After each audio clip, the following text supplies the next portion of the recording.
Perpignan-Bayonne, les Catalans face aux Basques, c'est une rencontre qui aurait pu être celle de la bataille au maintien pour les deux clubs, mais non. L'Aviron réalise une saison étonnante et se déplace à Aimé-Giral pour conserver une place dans le top 6, alors que l'USAP joue pour sa survie.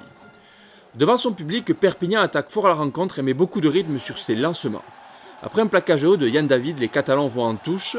Saïla Lalam trouve Galtier en fond d'alignement, un Moll se met en place, il avance, et c'est le talonneur qui est à la conclusion de ce travail collectif. On revoit le bon travail des avants de l'USAP, la défense de l'Aviron est impuissante, l'âme plonge dans l'embut, c'est l'entame idéale pour les locaux qui mènent 7-0. Si Lopez a débloqué le compteur de l'Aviron au quart d'heure de jeu avec une pénalité, c'est l'USAP qui domine et qui a la plupart des ballons sur ce début de match. Nouvelle possession des 100 et or dans les 22 mètres basques, Shields va défier Facundo Bosch, le ballon sort vite, McIntyre lève la tête et l'ouvreur adresse cette superbe passe au pied pour son ailier Alistair Crosdale qui marque en deux temps. On se remet au ralenti cette merveilleuse passe au pied tapée par McIntyre et surtout la réception du ballon un peu acrobatique de Crosdale qui arrive à le contrôler en deux temps. 14-3, Perpignan a déjà fait un break au score mais Bayonne va réagir. Sur cette offensive dans les 22 mètres catalans, le ballon arrive dans les mains de Yohan Orabé, l'arrière crochette Tomo Epo, Sermakala et le centre fidjien joue bien le coup pour offrir le ballon d'essai à son compère Enrico Bouliroy qui plonge dans l'embut. Dans une première mi-temps complètement folle, l'USAP ne baisse pas de rythme et Tuilagi fait parler sa puissance. Il faut 3 Bayonnais pour arrêter le colosse samoan. Derrière, le jeu rebondit, on va vite chercher les extérieurs. La Boutelée est plaquée, mais Degmash joue dans le sens et Teder adresse cette longue passe pour Lucas Dubois. L'ailier tape à suivre et surprend la défense bayonnaise pour marquer. C'est déjà le 3e essai de l'USAP en à peine 24 minutes. 21-13 et plus que 2 minutes à jouer avant la pause. Alors que nous sommes sur une séquence très longue, Maxime Magenot dégage les siens mais ne trouve pas la touche.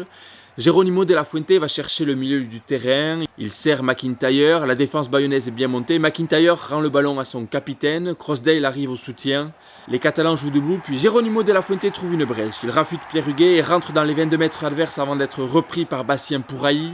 Le ballon sort vite sur la droite et Degmash sert Kylian Galtier qui s'engouffre dans une brèche pour aller aplatir le 4e essai des siens. On revoit la bonne passe de Degmash qui ne s'est pas trompé en servant Galtier. Le flanqueur n'a plus qu'à conclure le travail de son équipe. David Marty et le banc catalan peuvent avoir le sourire à la mi-temps. L'USAP mène 28-13 et a en poche un potentiel bonus offensif.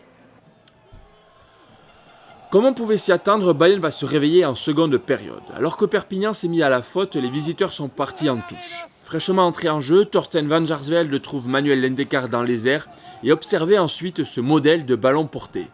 Doucement mais sûrement, les Basques avancent, la défense de Perpignan ne peut absolument rien faire. Tout le collectif bayonnais est là puisque Enrico Bouliroy et Marland Diardi sont venus prêter main forte à leurs avants. Le Moll s'arrête et repart de plus belle pour que Thorsten van Jaarsveld termine finalement le travail. Énorme effort du pack bayonnais qui a emporté les avants catalans sur plus de 20 mètres. Revenu à 8 points, Bayonne poursuit ses efforts et fait le jeu en cette seconde période. Sur cette action, Van Jaarsveld, encore lui, gagne du terrain à l'impact, le ballon sort vite, et Camille Lopez joue bien le coup en remettant intérieur à Enrico Bouliroy. Le centre fidjien perce alors la défense catalane, il regarde autour de lui et joue bien son 2 contre 1 pour offrir le ballon d'essai à Yohan Orabé. En première mi-temps, c'est Orabé qui avait fait une belle partie du travail sur l'essai de Bouliroy, et là, c'est le contraire. On se repasse la belle initiative de Lopez qui a l'intelligence de remettre intérieur, puis la course de Bouliroy et la conclusion d'Orabé. Bayonne revient à un point 28-27 après la transformation. Néanmoins, Perpignan résiste bien au retour de l'Aviron et passe une pénalité importante à 12 minutes de la fin pour se mettre à l'abri d'un drop. Et sur une ultime mêlée dans le camp basque, les avançants et or font l'effort.